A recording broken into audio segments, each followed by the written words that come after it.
പരിശുദ്ധാത്മാവേ, ഏലീശായിക്കിരട്ടിയേകിയ പരിശുദ്ധാത്മാവേ, ഏലിയായിൽ കത്തിജ്വലി. ഈശോയിൽ സ്നേഹം നിറഞ്ഞവരെ, ദൈവത്തിൻ്റെ ശക്തമായ സംരക്ഷണം നമ്മുടെ എല്ലാവരുടെയും ജീവിതത്തിന് പകർന്നു നൽകുന്ന ഒരു അഭിഷേക വചനം. നാം ആയിരിക്കുന്ന ജീവിത മേഖലകളിൽ, നമ്മുടെ ഭവനത്തിന് ചുറ്റും, നമ്മുടെ ജോലി മേഖലകളിൽ പരിശുദ്ധാത്മാവിൻ്റെ സംരക്ഷണം നമ്മളെ പൊതിഞ്ഞ് കാത്തുപരിപാലിക്കുന്ന അതിശക്തമായ ഒരു വചനം.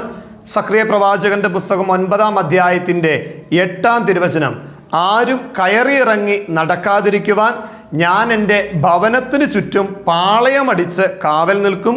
ഒരു മർദ്ദകനും ഇനി അവരെ കീഴടക്കുകയില്ല. എൻ്റെ കണ്ണ് അവരുടെ മേലുണ്ടായിരിക്കും. അതിശക്തമായ പരിശുദ്ധാത്മാവിൻ്റെ സംരക്ഷണ വചനം. ഞാൻ എൻ്റെ ഭവനത്തിന് ചുറ്റും പാളയമടിച്ച് സംരക്ഷിക്കും.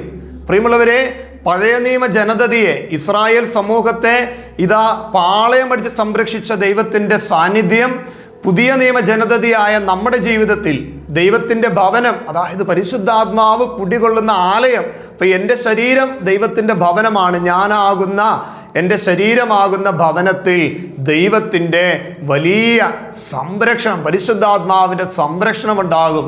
നമ്മുടെ ജീവിതത്തിൽ പ്രതികൂല സാഹചര്യങ്ങൾ കടന്നു വരുമ്പോൾ അവയെ അതിജീവിക്കുവാൻ ഒരു മർദ്ദകനും ഇനി അവനെ കീഴടക്കില്ല എന്ന് പറഞ്ഞാൽ, ഒരു തിന്മയുടെ ബന്ധനം, ഒരസ്വസ്ഥത, ദൈവത്തോട് ചേർന്ന് നിൽക്കുന്ന പരിശുദ്ധാത്മാവിൻ്റെ കൃപയിൽ നിലകൊള്ളുന്ന ഒരു വ്യക്തിയുടെ ജീവിതത്തെ ഒരിക്കലും തകർക്കുവാനായിട്ട് ആർക്കും സാധിക്കുകയില്ല. കാരണം തിരഞ്ഞെടുക്കപ്പെട്ട ഇസ്രായേൽ സമൂഹമാണ്, തിരഞ്ഞെടുക്കപ്പെട്ട പുതിയ ഇസ്രായേലാണ് ഞാനും നിങ്ങളും. പരിശുദ്ധാത്മാവിൻ്റെ അതിശക്തമായ സംരക്ഷണം നമ്മുടെ ജീവിതത്തിലുണ്ടാകും. ഒരു തിന്മയും ഒരനർത്ഥവും നമ്മുടെ ജീവിതത്തെ ഇനി തകർക്കുകയില്ല. ദൈവമേ, പരിശുദ്ധാത്മാവിൻ്റെ ഈ സംരക്ഷണ വചനത്താൽ ഞങ്ങളുടെ വ്യക്തി ജീവിതത്തിന്, ഞങ്ങളുടെ കുടുംബത്തിന്, ഞങ്ങളുടെ ജീവിത മേഖലകൾക്ക് സംരക്ഷണം നൽകണമേ. കരങ്ങൾ കൂപ്പി നമുക്കൊരു നിമിഷം പ്രാർത്ഥിക്കാം. കർത്താവേ, ഞങ്ങളുടെ അനുദിന ജീവിതത്തിൽ, ഞങ്ങളായിരിക്കുന്ന ജീവിത മേഖലകളിൽ അങ്ങയുടെ ശക്തമായ സംരക്ഷണം അനുഭവിക്കുവാൻ ഞങ്ങളെല്ലാവരെയും അനുഗ്രഹിക്കണമേ.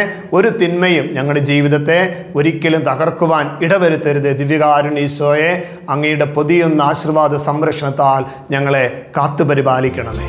പരിശുദ്ധ പരമദിവ്യ കാരുണ്യത്തിന് ആരാധനയും സ്തുതിയും പുകഴ്ചയും ഉണ്ടായിരിക്കട്ടെ. പരിശുദ്ധ പരമദിവ്യ കാരുണ്യത്തിന് നേരവും ആരാധനയും സ്തുതിയും പുകഴ്ചയും